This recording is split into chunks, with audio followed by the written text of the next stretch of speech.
যারা ফেসিবাদ বিরোধী ক্রিয়াশীল যে রাজনৈতিক দলগুলো রয়েছে সেই রাজনৈতিক দলগুলোর ঐক্যবদ্ধ হওয়ার কোনো বিকল্প নেই। এই দলটিকে ফিরিয়ে আনার যারা বৈধতা উৎপাদন করছে তারা মূলত আগুন সন্ত্রাসের পক্ষে বৈধতা উৎপাদন করছে। প্রথমত হচ্ছে আওয়ামী লীগ এখন বাংলাদেশে অপ্রাসঙ্গিক, এটি নিয়ে আসলে আমাদের লুক ফরওয়ার্ড, আমাদের সামনে ভাবতে হবে, সামনের বিষয় নিয়ে চিন্তা করতে হবে। কিন্তু আমরা দেখেছি যে টকশোতে বিভিন্নভাবে যারা আওয়ামী লীগের লেসপেন্সার ছিল, যারা আওয়ামী লীগের সুবিধাভোগী ছিল, যারা পেইড কিছু ইন্টেলেকচুয়াল আছে, বুদ্ধিজীবী আছে পেইড, যাদেরকে ভাড়ায় খাটানো যায়, এইসব মানুষ তারা আওয়ামী লীগের পক্ষে এতদিন বৈধতা উৎপাদন করেছে।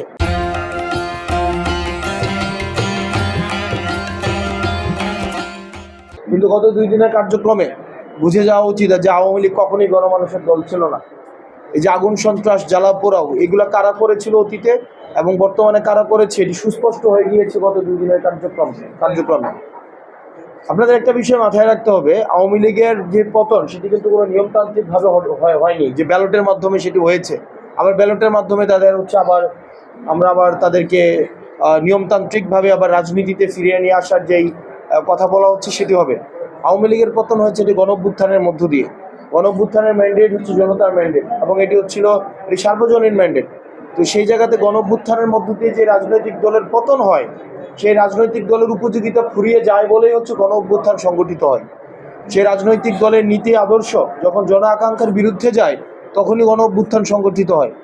যেহেতু এই গণঅভ্যুত্থানের মধ্য দিয়ে আওয়ামী লীগের পতন হয়েছে, এটাই স্বাভাবিক প্রক্রিয়ায় ব্যালটের মধ্য দিয়ে এই দলটিকে ফিরিয়ে আনার যারা বৈধতা উৎপাদন করছে তারা মূলত আগুন সন্ত্রাসের পক্ষে বৈধতা উৎপাদন করছে, তারা মূলত হচ্ছে বুলেটের পক্ষে বৈধতা উৎপাদন করছে, এত বছর ধরে যারা ব্যাংক লুট করেছে তাদের পক্ষে বৈধতা উৎপাদন করছে, তারা যারা গুম খুন হত্যা নির্যাতন নিপীড়ন যেটি হয়েছে সেটির পক্ষে বৈধতা উৎপাদন করছে, তারা মাইনরিটির যে নির্যাতন হয়েছে, আমাদের হিন্দুদের উপরে যে নির্যাতন আওয়ামী লীগ যেভাবে করেছে, মাইনরিটিকে যেভাবে ক্লাসিফাইড করেছে সেটির পক্ষে তারা বৈধতা উৎপাদন করছে।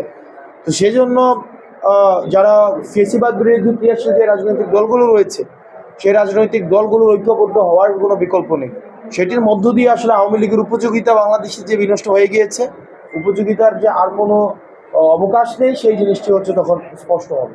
সংস্কারের বিপক্ষে একটি দল, নির্বাচনের পিছনের বিপক্ষে, সেই জায়গায় দুইটি দলের যে জায়গায় সীমাবদ্ধতা রয়েছে, এনসিপি সেই সীমাবদ্ধতাকে উত্তরণ করার মধ্য দিয়ে বরং আমরা একটি প্রো বাংলাদেশ, আমরা একটি হচ্ছে নির্বাচনমুখী, যেটির মধ্য দিয়ে মানুষের ক্ষমতায়ন হয়, সেটি পুরো প্রক্রিয়াকে সহযোগীকরণের জন্য, পুরো প্রক্রিয়াকে আরও বেশি গতিশীল করার জন্য এনসিপি নিরলসভাবে কাজ করে যাচ্ছে।